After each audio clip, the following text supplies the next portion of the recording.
Hello, this is Cindy from Part-Time Permies. And Michael. And we just got back from Montreal literally today, so don't have a herb of the week this week, but we will be going through what we did on a trip because we went and visited a lot of restaurants, did a food trip. I was on a conference, so just want to give people a couple minutes to enter in the room. We have a few people in right now. So, hello. If you could just let me know and that you can hear us, that would be great. If you can make a comment if you can hear us, make sure we're good to go.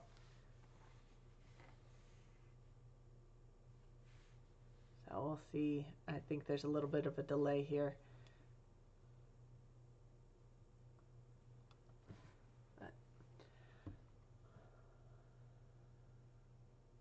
Let's see. Do we have more people entering the room yet? Not yet, but we'll give them a minute to enter in. Oh, there's Finite World. Hello, Finite World. Welcome. And I know we didn't have any Herb of the Week posting this week. We'll try to get one for next week, so we'll see how many people join in tonight. This is only our second time at the 9 o'clock. Second time? Third time. Third time, I think. Third time at the 9 o'clock slot. So. Sounds a little low. Let me see if I can adjust the volume a little bit for you. I think we're now all the way up on the volume, so let me know if it gets too loud. But if it's still low, then we'll just try to talk louder. But hello, Aim High. Welcome. We'll go through some of our week this week. And I think I have an announcement for Herb of the Week next week. I just need to do a little research on things. We'll probably focus on the edible ferns next week, and the fiddleheads that people eat. And there's a few different varieties there. But we've been out of town all week. So we've been in Montreal. I was at a conference for work, and Mike was on vacation. It was mostly doing walking tours, self-guided, and I did a couple short tours with other people. Most of it food-related, and some of it culturally related. Didn't have a lot of baguettes. Had a little bit. Did have some good bread. But bread and pastry shops especially are excellent in Montreal. We didn't go to any pastry shops this time. Well, we went to the one Chinese one. Oh, yes, that's of course. Yeah. No, we didn't spend as much time going to pastry shops. Well, went to the bagel shop, one of the most famous bagel shops in the world. Yes, we did do that. So. You bought something, and then we went back in there so you could show me the bagel shop. Yeah, because I didn't know if you were going to make it up to that area. Yeah. I was getting the bagels one way or the other. Yes, so. And they are very good. They're probably better. For people who lived in New York for 10 years, they might actually be better. I think they are, and I've had them from a number of places in New York. There might be a competing bagel, but these, I think, are better. Oh, yes, Aim High. Following us, well, I guess our Instagram does post to our Facebook page, too, so I've been trying to post. Yeah, Cindy was putting a little bit of food. All the meals, yeah, basically. So, and of course, this conference always tends to be right over my birthday, so we had a birthday dinner there as well, which was fun. Saved up birthday money and Christmas money and put away a little kitty for this trip, and so we knew we had a little bit of money to go do some special things for the week. Yeah, and we are both running on very little sleep right now. I'll just give you a heads up. I think we got up to go to the airport at like 3:30 this morning, so I think we may have gotten 3 hours sleep. I think we went to bed right around a little before midnight, probably fell asleep around midnight. Around midnight, because we're still at the bar at 11 something. Yeah. But anyway, so... Went over to a Irish-ish, well, it was a brew pub. It was a Canadian brew pub. Had some live music, and we're like, well, if you got to get up at 3 a.m, doesn't matter. We might as well go find some music because the plus or minus an hour difference in sleep doesn't matter. So we went looking for music. They didn't come on till 10:30, but it was we were just relaxing, just sitting around and well, hanging out. we weren't going to fall asleep anyways early, No. so well, we might as well just go out. No, yeah. So we'll go through some of that. I know it might be a little bit off from our norm since we don't have a herb of the week this week, but we'll go through. It's all food oriented, or almost all. We A talked little to people historic. doing food, and somewhat permaculture and specialty Yeah. growing, and one of our guides was very involved in farm to table in Quebec, and Quebec province, Montreal, and had grown up in Vancouver area. So she actually, Yeah. and we had a server that something came up about permaculture. She's like, "Oh, permaculture." Yeah, so, yeah. So yes, Yeah, she that was alive funny. and well, huh? Yes, she was definitely knew what. Actually, we were telling her our YouTube name because we're talking about growing things and all that, and we said part-time Permies, and she made the link right away. So she was definitely into the permaculture scene, and there's a lot of it around there. I mean, Stefan from the Great American Farm Tour and Permaculture Orchard is not that far from where we were, just south a little bit. Too far for us to go and try and make a connection without a car. Yeah, we were in the middle of the city. Yeah, and McGill University out of Montreal has a permaculture forest outside of the city also, which maybe next time we go we'll see if we can get out there somehow and visit that. That would be fun. I'll have to look more into that though. Weather in Montreal is a week or less behind us in southern Michigan. Southwest Michigan right now, because we are so far behind. It was pretty interesting to be looking around. Basically, they look like in the last few days what we looked like when we left. Yeah. And they got a little bit of a heat snap. We got a heat snap, and then we got cold, cooler, and a lot of rain, which we needed here. But it's interesting to see how slowly we're developing. Yeah. We've been seeing some before and pictures from some agricultural and permaculture stuff that happens in our area from last year, and they're just like, look at last year. And like, I think we were early last year. We were early last year, so it's a big contrast. Yeah, and Finite World, it is it might be easier to fly from Windsor from the east side of the state, but we're fly from Detroit direct. Yeah, or fly from Detroit direct. You could go direct to Montreal there. Very easy. We actually flew out of our local airport and transferred at O'Hare, which is always fun. Haven't been in O'Hare in years. Not my favorite. Usually go through Detroit. Yeah, no problems. Though. It wasn't that busy. Transfer points were fine. Yeah, we had enough time in the layovers and all that. The hardest time was just staying awake while waiting. So it wasn't too bad. It was actually probably just about right for the size of that airport. But yeah, I'll show you first picture that it might have been the first picture that I took. I forgot you took that. Out of the airplane on the way there. And actually, I peeked out the airplane. Of course, we're right over the wing here. But I was peeking out the airplane. I was like, wait a minute. I recognize where I am. That's Lake Erie in the background there. And the river. St. Lawrence? No, the river is the streets of Detroit. Oh, this was before we got in before we left. Oh, I didn't realize this was on the way to flying from Chicago to Montreal. So I had another picture more of the Straits of Detroit. Detroit technically are the Straits. That's what they're called in French. Detroit are the Straits, so that's actually where Detroit gets its name. But you get the Ambassador Bridge in there, and it's the only place in the U.S. you could drive straight south into Canada to go from Detroit to Windsor. So we got to see that pass. It was nice and clear. So nice flight, nice day to fly. Not too rough and all that. And I think Terry Jean's in here. Hello. You said you didn't do an advance notification today because we were busy? No, I didn't put a note. I should have. We're just so busy. I didn't put a note on my Facebook page today. YouTube should have sent an advance, like a note that we were getting started, but we just started 10 minutes ago. So Terry Jean, what I would double check, because I noticed this when some of the channels I follow, if you hit the little bell, sometimes it gets unchecked, and if it's checked, you should get those notifications when we start our live shows or whenever any new videos go up. But if it somehow unchecked itself, it will revert back to not notifying you, and you just have to catch it. But yeah, I have noticed YouTube, some reason it unchecks at times, and a lot of people have that problem. So just hit that little bell under the screen under this video, and you should get notifications. Hopefully that'll work. But yeah, we were traveling around, entered in Montreal smooth, no problems. We got there pretty early because we left pretty early Tuesday morning.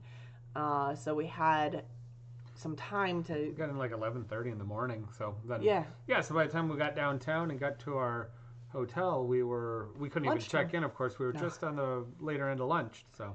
Yeah, but we were at the conference hotel, so we got to leave our stuff there, and Oh, she said it was yeah, unchecked. yeah. I always double check that if you for some reason didn't get the notification, just double check that bell, because I'm guessing that's the reason.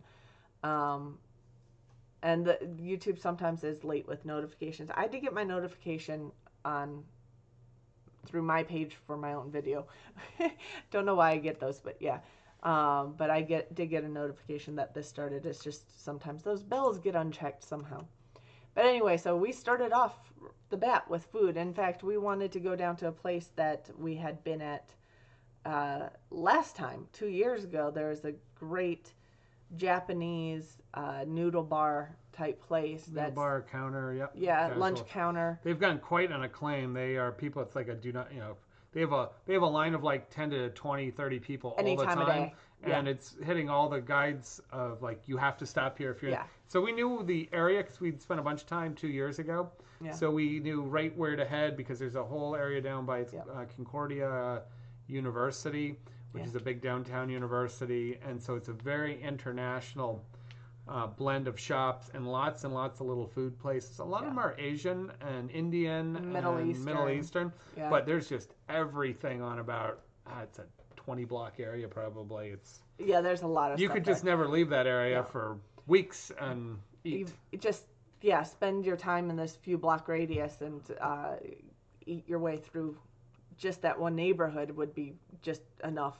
But they weren't open on Tuesdays. That was the problem. Monday, Tuesday, they're closed. So we did go to a place that was almost next door. That was a Vietnamese place, and I got a picture of Mike.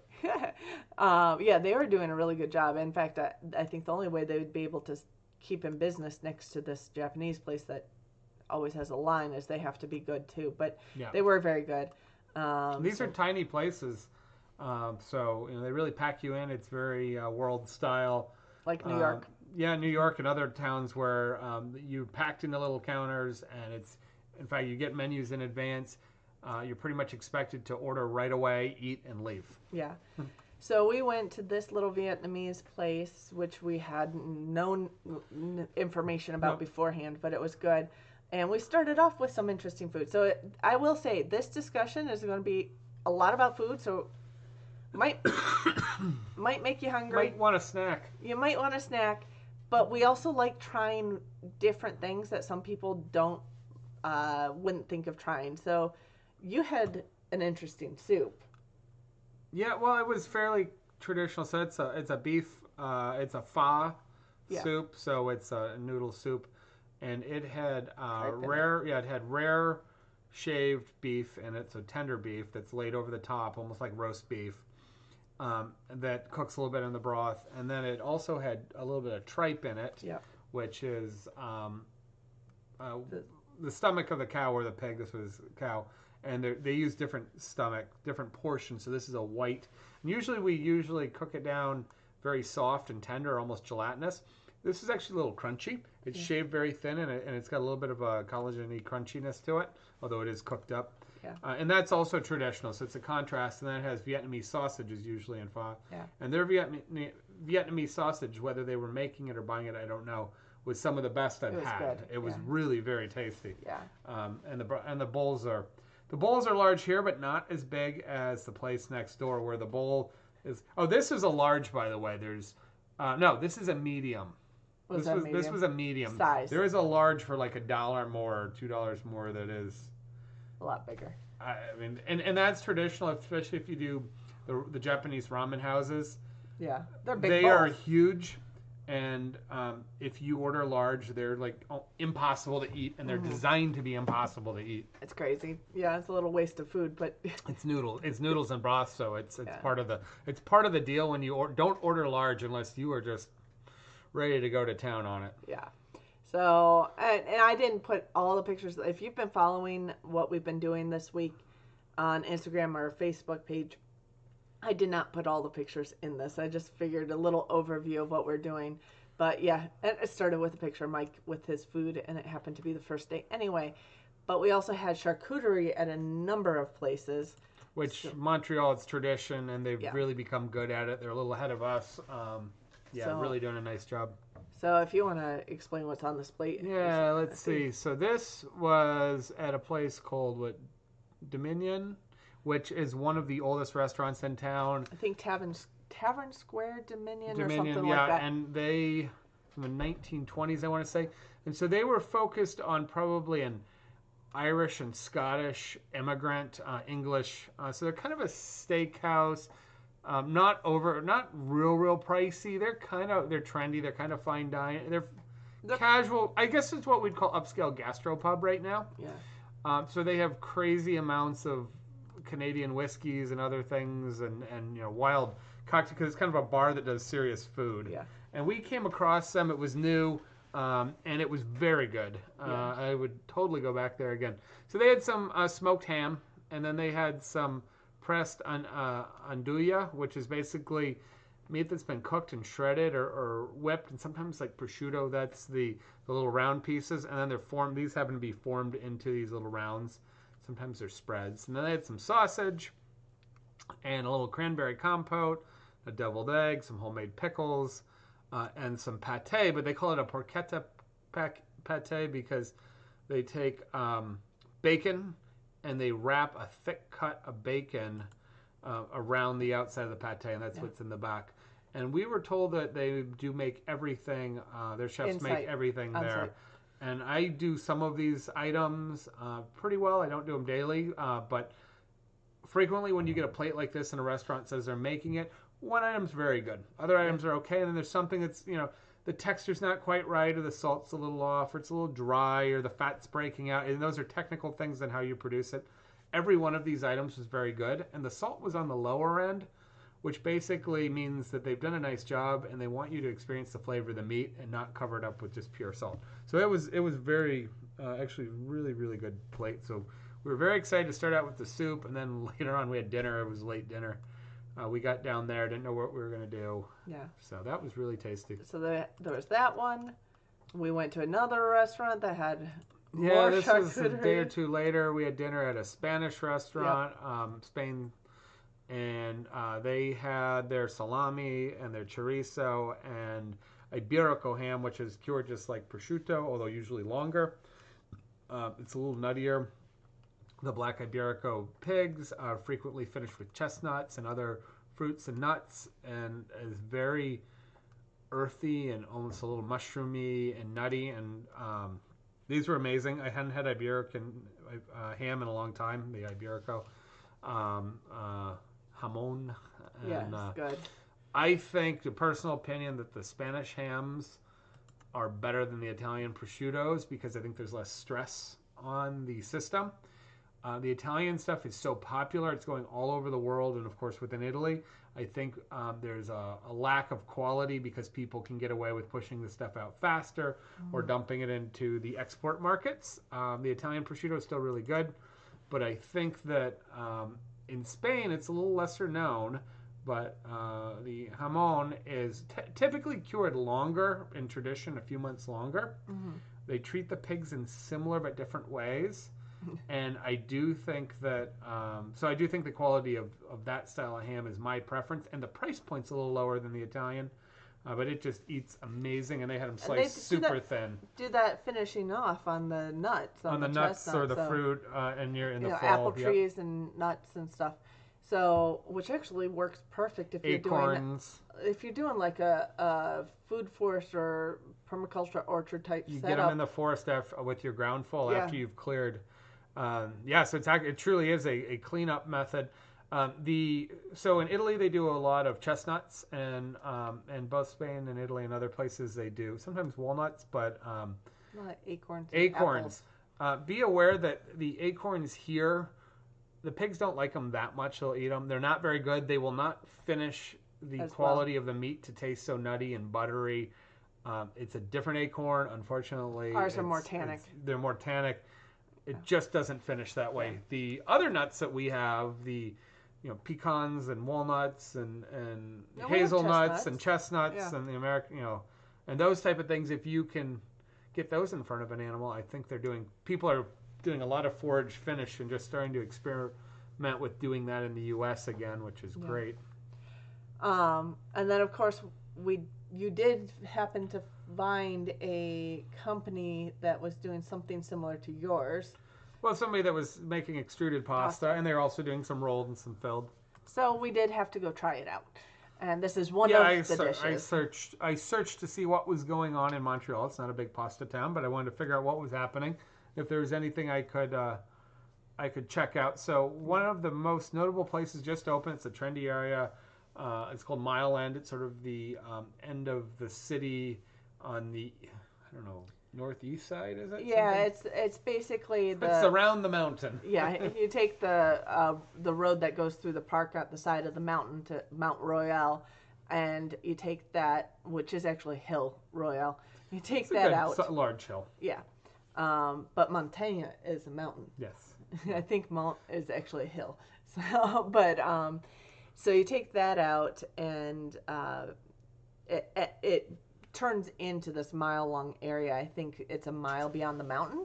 Something like that. Yeah, and it's sort of the end. But the fun part, I spent a bunch of time there 2 years ago, and if you're ever in Montreal, I highly encourage you spending the time to go out there. Yeah. There's some tours which help. It is an immigrant settling area, so you have a lot of Eastern and Mediterranean, especially Jewish, and there's actually a lot of Hasidic Jewish that have moved through the city and very present in certain areas. Looks very similar to being in Brooklyn or in parts of New York. And so you have the culture of the bagel. A couple of bagel shops are there, but it's also a warehouse district that until just a number of years ago was really just not a greatly desirable living area, and they had all these warehouses. But because of that, the government has made it an artist area. It's one of the ones around the world where they encourage artists to settle, and they've done rent control on a few buildings for like 30-year rent control to get living, and they've created zoning for living, working artists and for studios, even live-in studios in these high-rise buildings. And there's actually a big video game company that moved there a few years ago, Ubisoft, which brought a lot of Ubisoft, okay, which brought a lot of young, talented, fairly high-paid people.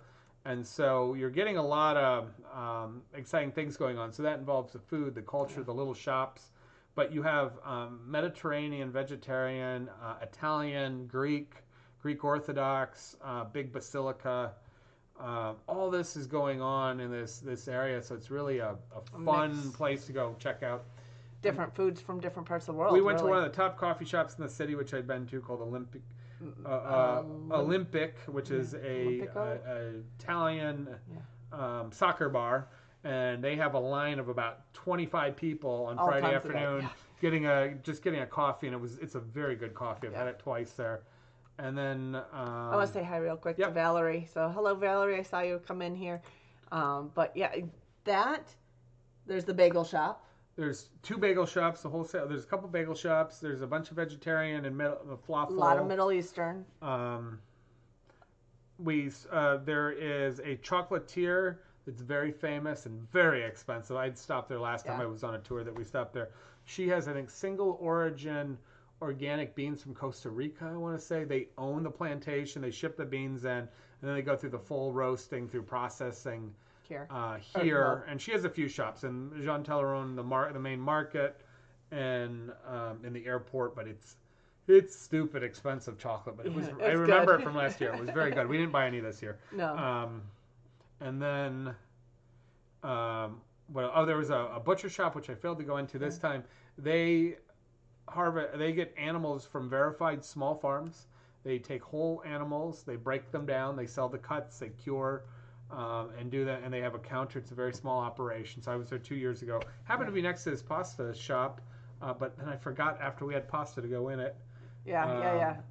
What else? I mean, there is so many places you can go to up there, and they're kind of a moderate price neighborhood stuff. Yeah. So And there's some history up there too. In fact, well, one of the places that the theater, yeah. yeah, one of the places that you went to, was it the last time? On the tour, I was doing a food tour of this end of this Mile End area, and we stopped for a chat. And she goes, "We're going in here. There's not any food, but we stop here because this is an amazing place, and we sit and talk about what's going on, take a break." So we stopped in. They were open. I asked if we could peek in, and they said yes, please. And there are other people that were doing the same. This has become an extremely notable neighborhood theater that has been reclaimed in just recent years. I'm going to show you the inside. That's the seating. It's really steep. This is all the seating up here is actually on the second floor. The first floor I didn't include a picture of is actually a flat like dance floor type setup. They do a lot of catering and special events and dinners and parties.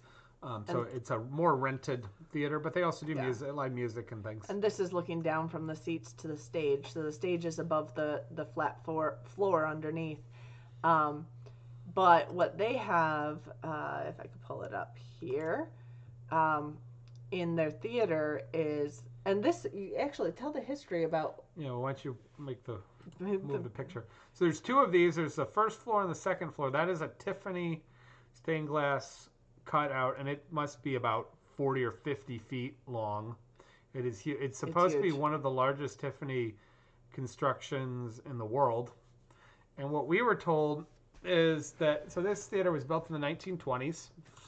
Ornamental, but 1924, I think she said. But it's not completely. It's not very big. Different, yeah. It's not huge, but it was well made, but not out of the normal for that time.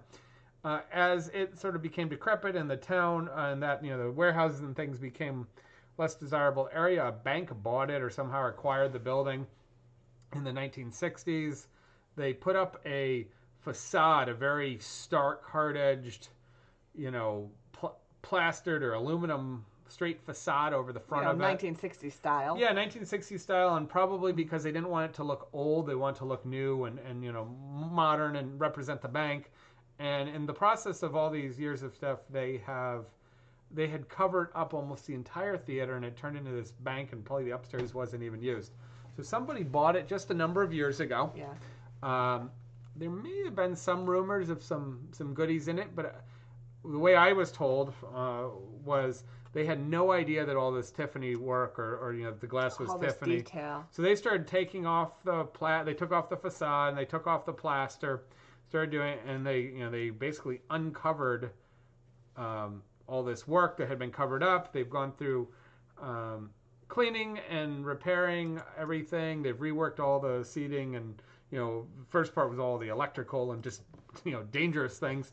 Yeah. They'd gotten through all of that, and then finally, when I was there 2 years ago, they were just finishing all the gold work was repainted in the gold, and the gilt was all that gilt work up there. They weren't going to do that, from what I heard, and then things were they were getting write-ups and becoming popular, and the owners decided that they would invest a very large sum to finish all the gold work. All that trim is trimmed in gold.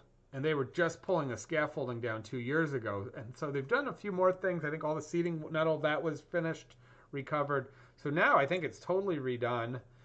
They have cherubs and, paintings, frescoes on the walls. They have the glass work. They have all the ceiling work. And it's gorgeous. It is a really nice theater. It actually reminds me of a mini Fox Theater, if you guys have been to the Fox Theater downtown Detroit. Very similar time frame that this was built, I want to say. I'm not sure exactly when the Fox was built, but I want to say it was 1920s as well. Yeah. And just all that gold gild work reminds me a lot of the Fox. So it seems like this building came close to the wrecking ball Yeah. a number of times. I don't know, maybe the owners who bought it had some sense that there was some hidden treasures or knew a little bit, but that, from what I understand, those two pieces of Tiffany glass are worth more than the entire rest of the property. They're extremely valuable. Yeah, So, and the funny thing is, when we lived in New York, we lived like a block away from an old church. Was it the Presbyterian or the Methodist? Methodist. I think it was the church. Methodist Yeah, it's church a block away. that has some old Tiffany glass windows. Very large, not on the ceiling, but No, on the on the side Yeah. stained glass windows that were signed somewhere. It was hard to find because there's so many pieces to this piece of art in that church. But then we come here and here's another one that's kind of this hidden Tiffany glass window, but the building's just amazing. So I wanted to include that because I like history too and architecture and all that. But so we did some non-food stuff, but it was mainly Well, food. yeah, well, this is our third trip to Montreal, so Yeah. I went down to the old downtown, the historic downtown area, and spent some time. I took a food tour there. That was an okay food tour. It was the only thing going on during the middle of the week. So we did jump into a few places. I actually rode. You can get bicycles for $5 a day for 30-minute rides, and you just drop them off at all these. There's 6,000 kiosks around the city, and so you just grab a bicycle and you ride. Yeah. So I ended up riding through a good portion of the city on Friday morning while Cindy was finishing up. And then I went out and then we met up with them. And I dropped the bike, and then we took an Uber back to the hotel later. Because it was getting warm. It was quite a bit of riding. Yeah. But I did want to say hi, Papa Truck. I didn't miss you coming in there, but and aim high. Yeah, it is. I mean, it's crazy how the cycles go because I mean, even if you think about it, how many people hate like styles of 20 to 30 to 40 years ago, and they all want to change it to whatever's in fad now. But then that, another 20 years goes by and that you want to uncover that history back again. And that keeps going through its own cycles. And I'm not a big fan of like 50s forward on styles.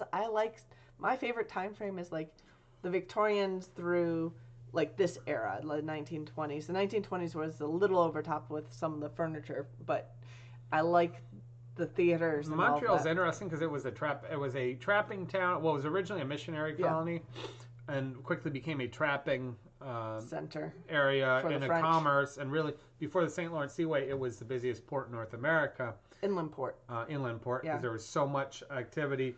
So you see everything from stacked stone to lots and lots of cut stone in the old town. the old cobblestones, And the French and the English and the Irish and the Scottish. all the different of course, all the native interplays. But if you go through the town, because it's such a big town, it's such an immigrant town, you get almost every style. It's such an international city. Of course, people speak French, although most people speak English. We have no problem getting around. Yeah.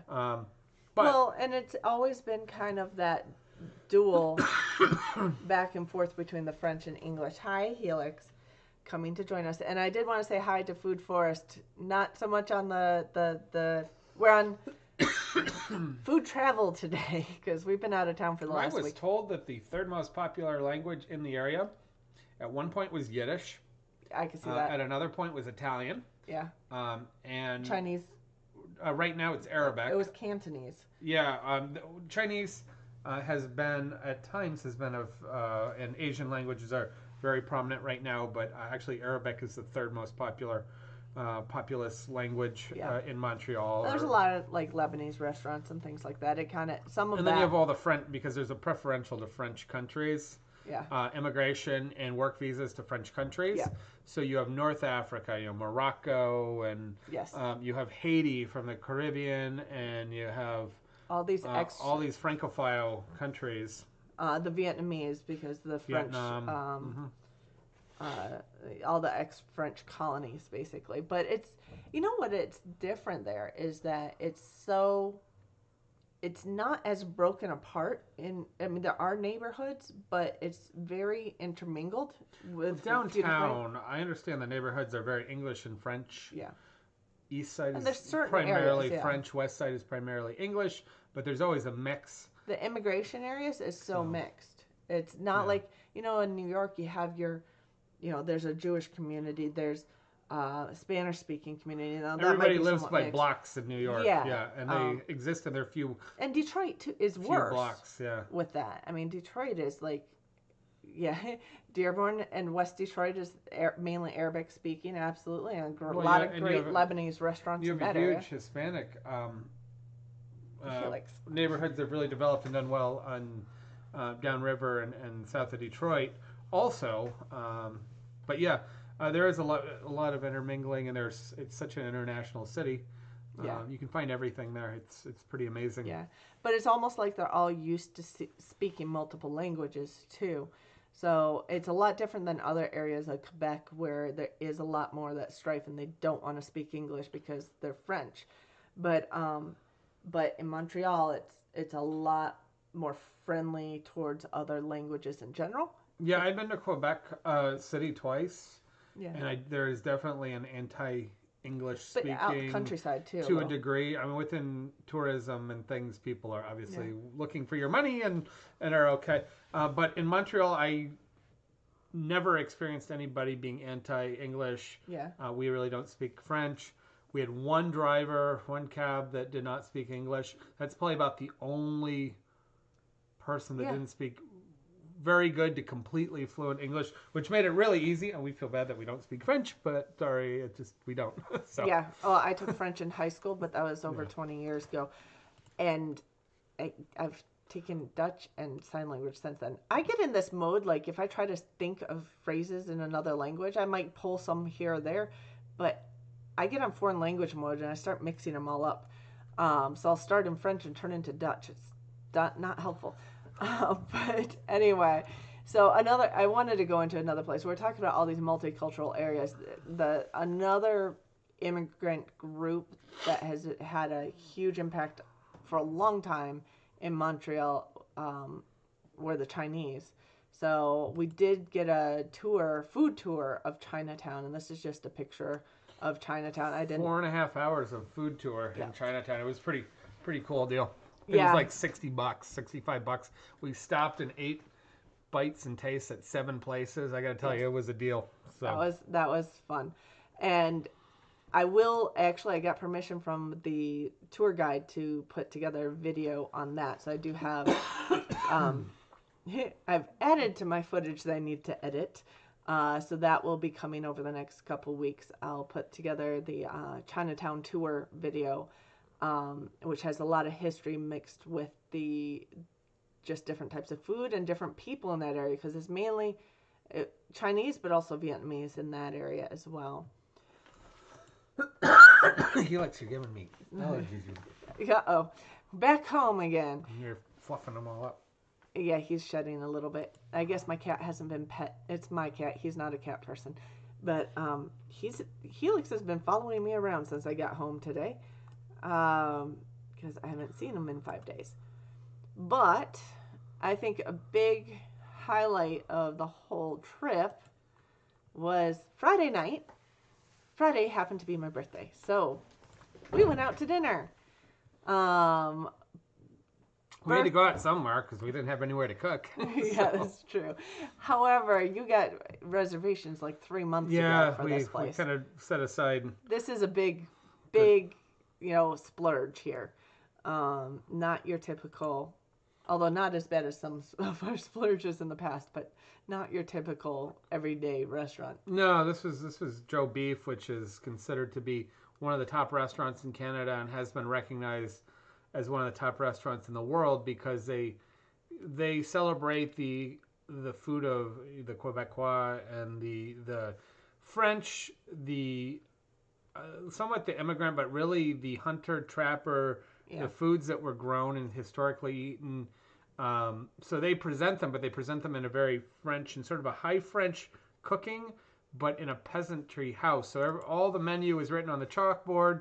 The back heading into the kitchen looks like somebody's home country kitchen with wooden cupboards and the staff dresses and basically whatever they want to wear. It's casual. It's very casual, but it's hiding an extremely sophisticated and detailed food dinner yes. that's been celebrated around the world. And Papa Truck, you went to Saudi Arabia, Bahrain, and the United Arab Emirates. Wow. I've never been to the Middle East. I No. love Middle Eastern food, but it's a little unstable for me to go in You most working, times. traveling, or military? Yeah. That can change the scenario a lot depending on what all is Yeah. going on. Yeah, that's true.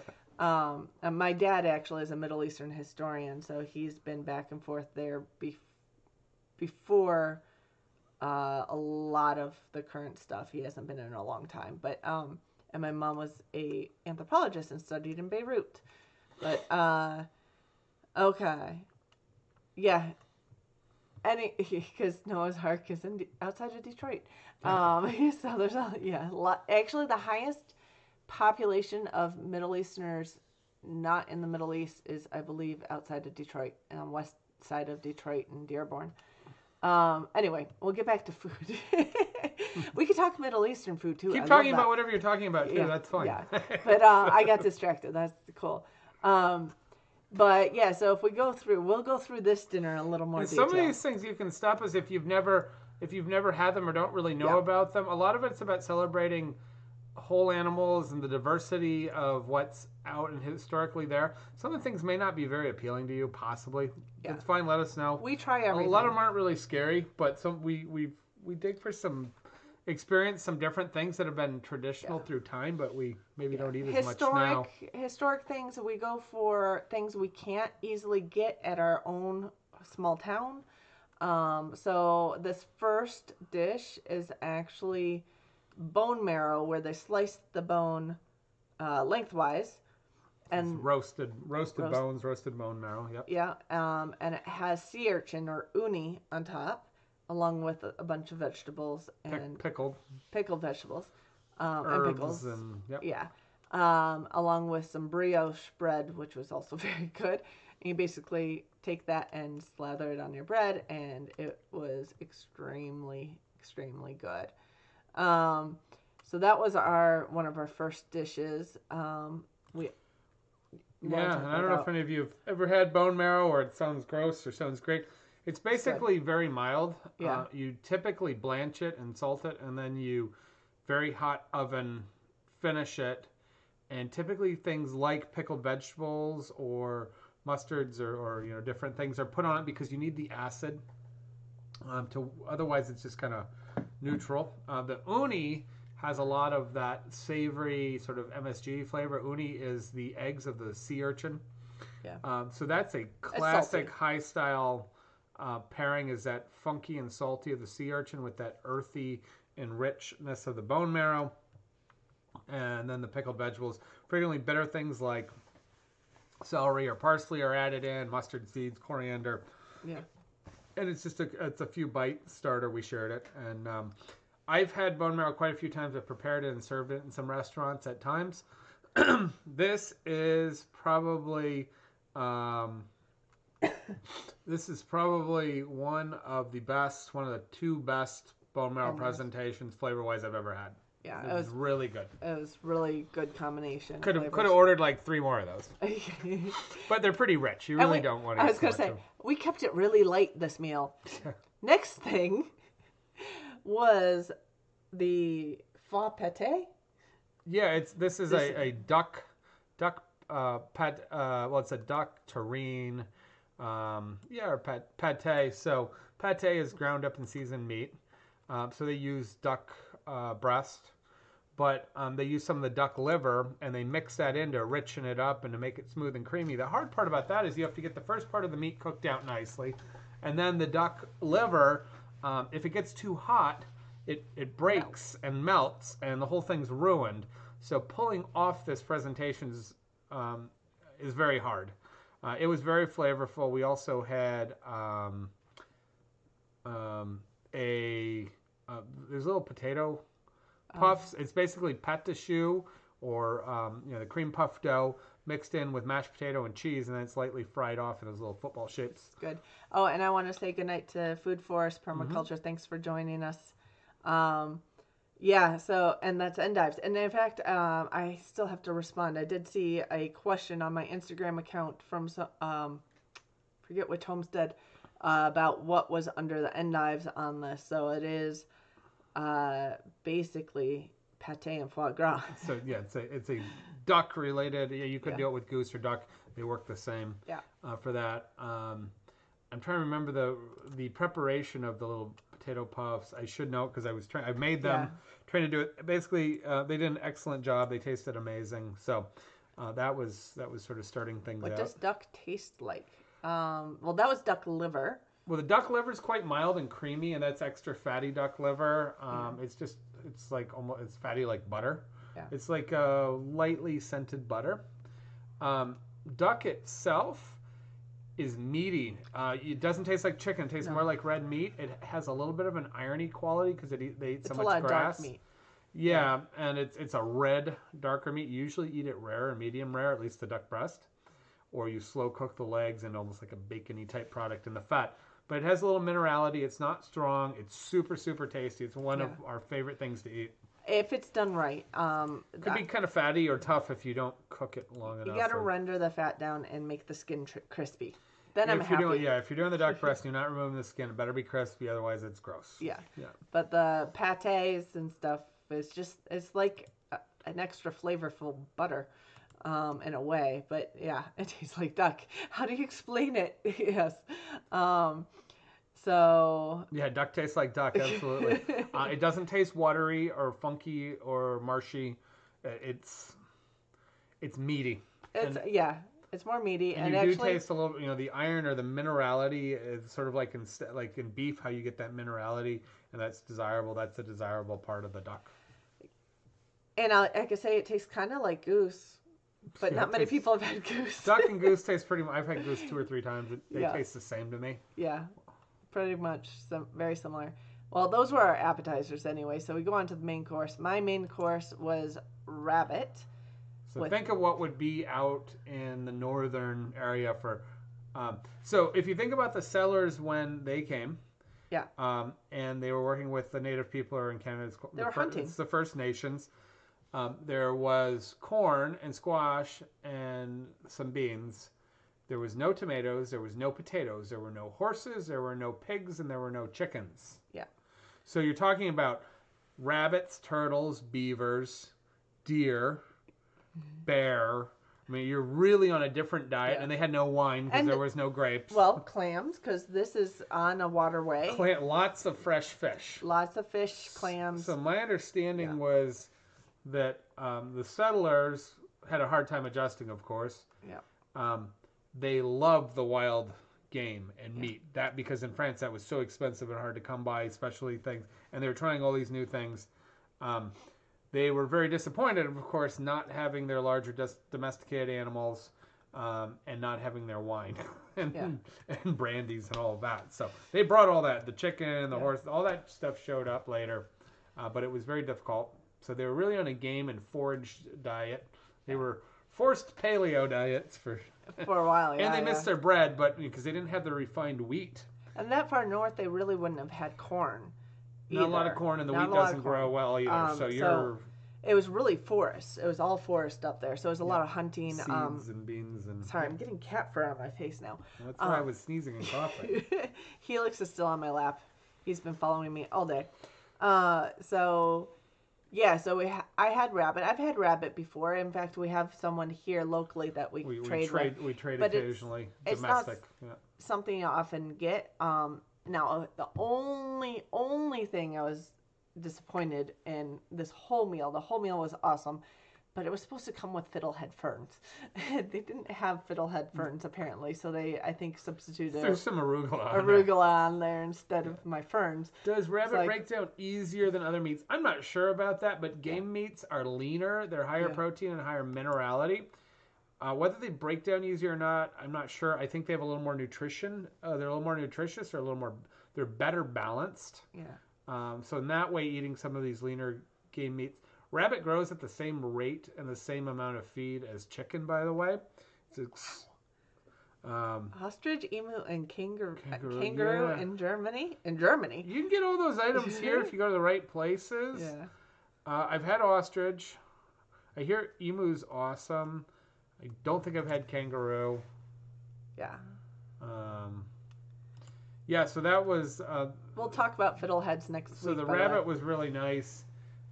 Really good preparation. They tied the loins together into a torchon where they and then they poached them and they put a piece of pancetta or bacon around it and then they sear it. And that's a hard application because rabbit can dry out really easily. There's low fat on it. They knocked that one out of the park as far as It was very the good. presentation Oh and the the finish. loin. The finish on it was really, really excellent. It wasn't overcooked. It was two loins and two. Yeah, Two you pieces put of them loins and two together legs. and then you roll them up. Yeah. You usually don't present the front legs because there's not a lot on them. Right. So the loins are long, there's a little bit, and then use the back legs. Yep. So by the way, any of you, I think we've talked about it before, you can find domestic commercial rabbits frequently in the freezer section of many of your grocery stores. Your higher end grocery stores and your neighborhood or ethnic grocery stores may have it frequently frozen. They're not extremely expensive, but I find them to be dry, non-flavored chicken. The commercial ones are grain-fed. They're kept in pens. They're really not worth it. They're very disappointing. This restaurant does work with specialty growers, so everything they go to, they source it out. And so they're probably working with somebody that's doing some open pens and forage, and they're really getting a great product. Yeah. And we'll go through your entree. Well, actually, I should back up a second. Entree, technically in French, means appetizer. Yes. But we use it for main dish. So if we're going to yours, it was cheval, which some people might have a problem with. This is the one item that was new to me I've never had, and I would say is probably the most controversial thing. So cheval is the French. It's horse. Now, and I was a little like, I don't know. First of all, I never order fillets because they're boring. But so horse is typically a specialty breed that is raised for meat. In Africa and France and Italy, actually much away in South America, around the world, but it's a smaller horse. So don't think about it as either your pet horse or a racehorse or an old racehorse that was being retired and going to the glue factory. This is a variety of horse that is raised and specifically fed and taken care of like a steer to become a meat animal. Yeah. And it was very popular through the Americas and especially in France for a long, long time. There are a few places in the U.S. where you can get it. At one point, there was talk of banning horse in the U.S. I do not believe that's the case. Dog is one of the only things. Might be state by state, though. Yeah. I don't know if there's any state restrictions. So it sounds a little scary. It's a preference, but understanding what it is and it's not leftover glue factory and it's not your racehorse or your family friend. I figured I would try it. For meat. It's raised for meat. And I've always been told that horse meat is sort of sweet. I don't know if it was sweet, but it was very, very mild. Extremely mild and soft and tender. Sort of like eating cow fillets. Cow tenders, and it was big like a cow tender. And so the barrel it must have been 12 ounces. It was 25% bigger than your average beef fillet. It was thick, too. That was a big steak. Yeah. And there's some radishes and a roasted pepper sauce and little radish greens. And it was actually very, very good. I don't know if I go running around trying to eat horse again, but it wasn't off-putting, and I thought it was excellent. I could see it. That was very good, but I could see people overcooking it and making it dry. I think it would get very dry very fast. That was very rare. Yeah. I think medium rare and cold. And I did try it too. I mean, we tried everything of each other's when we go out to eat. So I tried a couple bites too there. Although I'd rather have a horse to ride than raise for meat. Yeah, I wouldn't be raising horses for meat for sure. Yeah. So. But we did have a really good dessert. No horses or animals in it. So. No animals. It's vegan, so all right, guys. No, it's not vegan. Not vegan. It's got a little egg product in it. This one's vegetarian, so. But yeah. So this is a meringue that's over, which the part you can't see is my favorite part, was a rhubarb sorbet. And that was so tart. Some candy-soaked rhubarb pieces and a little rhubarb, a little nage or sauce, a little wet sauce, sugared sauce, some spices. So that was actually... That was very good. A great end to the whole meal. We had some cheese, too. Oh, yeah, we did have some cheese. We just kind of like slid some cheese in there. They're like, so you want to see the cheese? And I'm like, yeah, we'll see the cheese. We had unpasteurized cheese. Well, the cheese 3 of them. Was really good. They're and they're all Quebec region, province cheeses. They hand select them from. Um, they were, it was awesome. Yeah. We had a goat cheese, an aged goat cheese. We had an aged cow. We skipped the blue because Cindy doesn't like blue. Yeah, not a big fan. We had a soft, ripened, like the orange ripened stinky cheeses. That was wrapped in, ripened in white pine, they said. Not the stinky one, I don't Oh. think. That was the other one. There was Yeah, a hard one of cheese them. that was almost sort of like a mozzarella style, but they It was harder. they let it sit for a long time and age for a long time, and that was pressed in white pine. Yeah. Yeah. So Cheeses were awesome. the cheeses were good. I always love cheese except blue. I like blue. I like almost all other cheese. And then the dessert was amazing and made me, because we planted our first 2 rhubarb plants this spring. Got plants from Nabi. Yeah, I got them at the market. She had them potted for sale at the market. Yeah. They were a little root bound, so they had a moment where we weren't sure if they were going to make it. It got hot and dry really quick. We put them in and we watered them. The next day we came out and they'd shed off half their leaves. We're like, ooh, we got to save these guys because they really got hit with the heat. But they are going. We watered and watered. Once they get going, they'll hold in there for the long term. So they definitely, once they get established, we will be doing... he will be doing some sorbet for me. Yeah, we can do that. We can make where we can do at least an ice or maybe a sorbet. That might have to be a birthday tradition, but I'm not sure if we'll get it big enough early enough. It'll be close, depending on the season. Maybe on the warmer years. So that was just amazing. Yeah, they really hit it out of the park on that meal at Joe Beef. All the food we had, we ran into one place. I mean, even we got poke, which is the Japanese rice bowls with the marinated vegetables and fish. We got that for a lunch. Like Hawaiian. Hawaiian, Polynesian. Yeah, we stopped into one place just on a quick thing. We knew it was a quick deal, and we got some. It was just a little pub thing, and got a cooked to death burger that wasn't very good. But that was the only thing that wasn't. Only good. One bad meal the entire time. Yeah, and it wasn't non-tolerable. It just was. It was in a touristy area. We kind of knew we may be heading into a not very exciting meal, but it was. That was a shot in the dark. Yeah, we knew we had big meals coming the next day, and we just wanted to take it easy. But if you want the full rundown of all the food pictures, we try to take pictures throughout each meal. I haven't even loaded up mine yet. So. I do. We never really talked about that pasta, though. You want to go back to the pasta? Yeah, we got sidetracked on that. But if you do, I'll just throw it out there. If you guys do want to kind of see all the different types of food things, I do have it on Instagram and our Facebook page. It should be linked.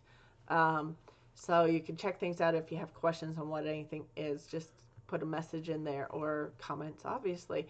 But check out our Instagram for... So this pasta, all right, this is a... Back to pasta. Trivia question. Does anybody... We'll wait a minute for it all to go through. Does anybody know... It's linguine. That's the pasta. Do you know what the preparation is, what it's called? So we'll have to give it a second because we do know we'll give you some time. So this is a pasta shop that opened just about a year ago. They make extruded, pressed. We didn't have poutine. Because we've had it before. There's so many bad versions of poutine running around the States and also into Montreal and through Canada. There was some good in New York that we found. Yeah, you got to be, got to pick it out carefully because you don't want to be disappointed.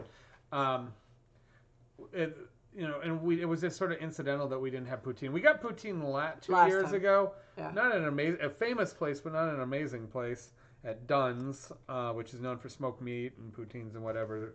Yeah. We were eating at the Spanish restaurant. We got some grilled fish, which was very good. Yes. And the couple next to us ordered the potatoes brava, which potato brava, or papas brava, is a traditional Spanish item that's wedges of potato, usually fried, and then they're usually dressed, sometimes with a little chorizo or pork product, and then usually like a spicy mayonnaise or a little smoked paprika mayonnaise. Yeah. And apparently she didn't know what she was ordering. Yeah, and her and the boyfriend or whatever, she was kind of uppish. The tables were very tight. They're right next to us. They get this nice stack of potatoes with this little mayonnaise spread on it. It's a classic, modern potatoes bravo. Looks great. And she put this look on her face, and some expletives basically almost came out. Oh no. Like, these are a bunch of French fries. And Yeah. I was like, well, yes, they are. Good night, It's aim basically high. sort of a poutine-ish method. Good night, aim So, high. Yeah, thanks for joining us. yeah. So yeah, back to pasta because you keep distracting. Yeah. So this place makes their own pasta daily. They do their pressed or extruded pasta similar to what I make. They have rolled and cut pasta. They do filled raviolis. They do a few handmade pastas. They sell some product, a few dried pastas because they don't make dry. They have some sauces. They have a pesto sauce and a tomato sauce and some other specialty items. Just a little lunch place. And they do 4 quick, sauteed pastas a week, and then they had 2 or 3 baked items and some bread. Yep. And that's all they do, and they change it every week, or roughly every week. They change up the varieties. You're trying to ask them what's the preparation, or what's the name of it? Yep. Name of the preparation. Can you tell them what's in it? Olive oil. There's some parsley or chives. There's some pepper flake, which can be optional, and there is garlic. And that's it. What's that? So very simple, very easy, and very... Garlic and oil. Mm-hmm. Garlic, oil, and some herbs. Good olive oil. Yes. It was very good, too. But anybody know what that's called? I haven't seen anything come across on that since we started chatting, but you got distracted on poutine. We had that. We had another pasta plate. It had campanelli, which was like a flower-shaped twist. Not a dumb question, Terry. We're explaining that. Yeah, you know what? I explain that constantly in a town that has grown up on pasta as a filler and a budget maker, and not an Italian community. We're a farmhouse community.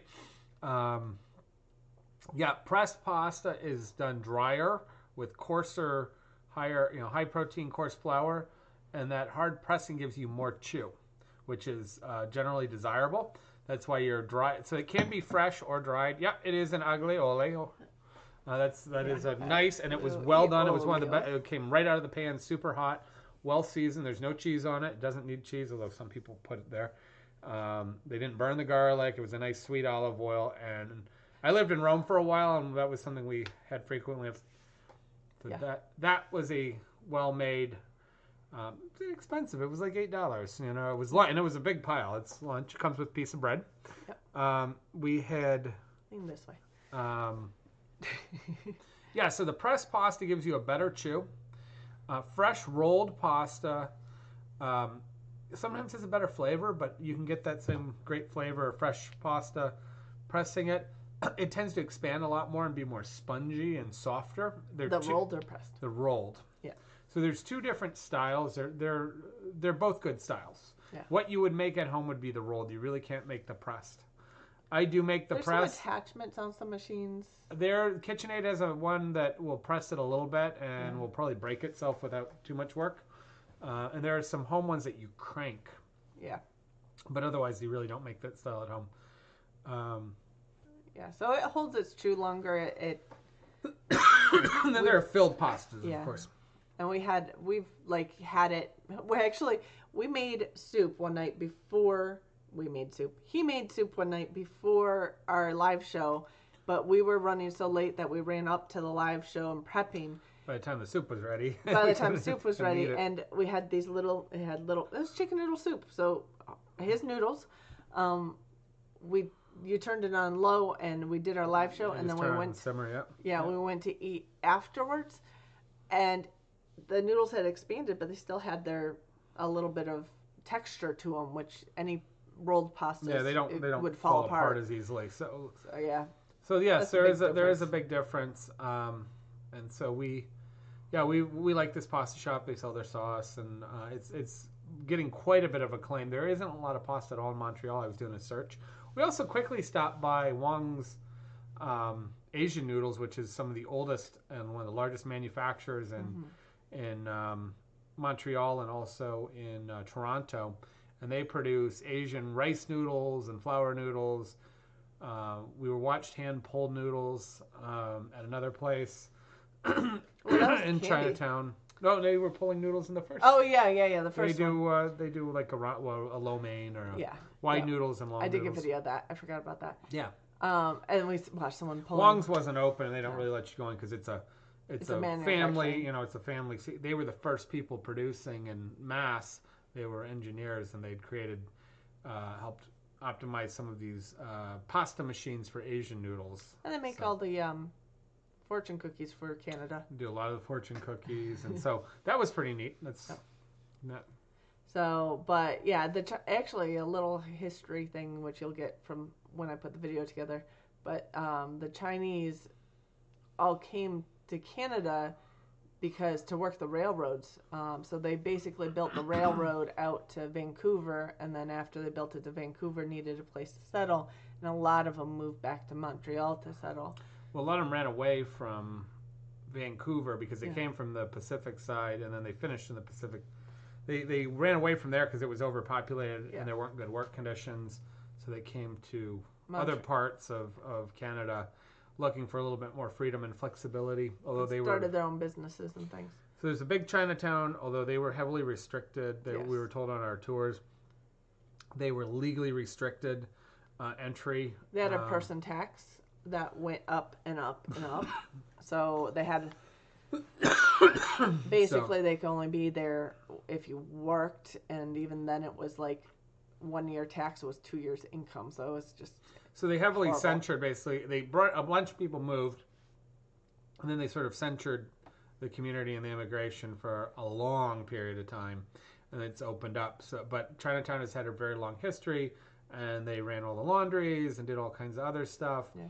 and have made, you know, like everywhere else, made quite a name for their community, and built up a long-lasting area, and have some amazing restaurants. And so we were able, with a guide, to check out 7 different places and stop and talk about a number of other major historical and food related things through Chinatown. Yep. So we will get that video pulled together in the next couple weeks, but I have like 5 videos to do. So I will be working on catching up on videos this week and probably into next week a little bit. So we'll see how many I can get through. But I'll save more of the Chinatown details for that video. In fact, it'll mainly be the tour guide giving us all those details. But yeah, if you have questions about our trip, if you're thinking about a vacation, I highly recommend Montreal for a good vacation.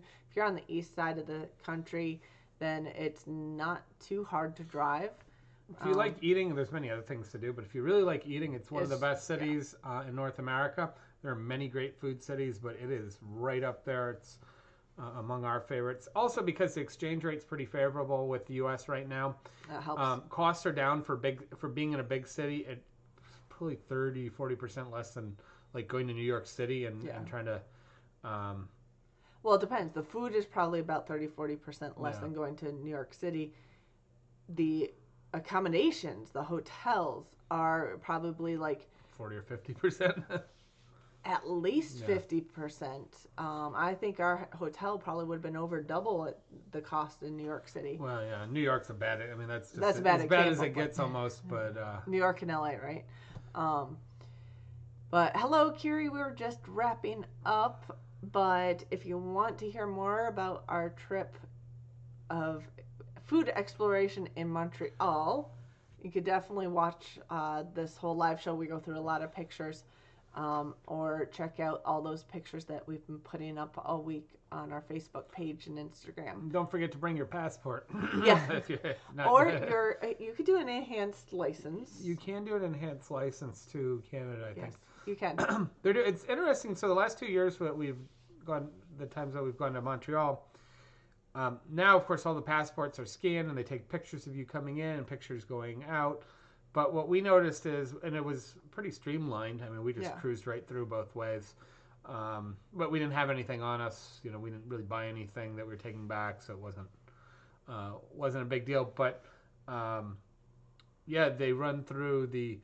You do your customs check-in. Even in Montreal, you have U.S. customs officials and a huge section. Yeah. And so you complete customs entirely before you go down your gate and get on your plane. To come home. So you're like the cleared. U.S. Customs is in Montreal. They pay U.S. custom officials to live in Montreal and run customs. So you never set foot across the border until you've already been cleared, which is wild. But yeah. But yeah, so check that out. Check out all those things, and we will be putting one related video up. Everything else was just in still pictures. And you can always ask questions if you are wanting to get more explanation on those. But I think we should wrap up because it's after 10. Yep, unless people have other topics Other or questions, we're hanging out.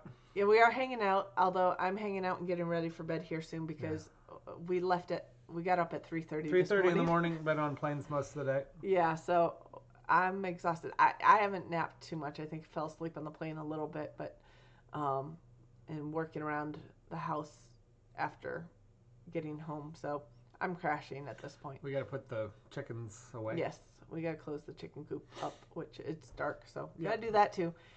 But hope you guys enjoyed. Take care. Please thumbs up. That helps us get our videos out there more in the YouTube world. So, but we will be back next week, and I will do Herb of the Week. We'll focus on the ferns, the edible ferns and the fiddlehead ferns. So, and the different types you can eat and some of the controversies over those, because that topic came up before. So I'll get in a little more detail on that for next week. So we're back to Herb of the Week, and we'll see you soon. Good night.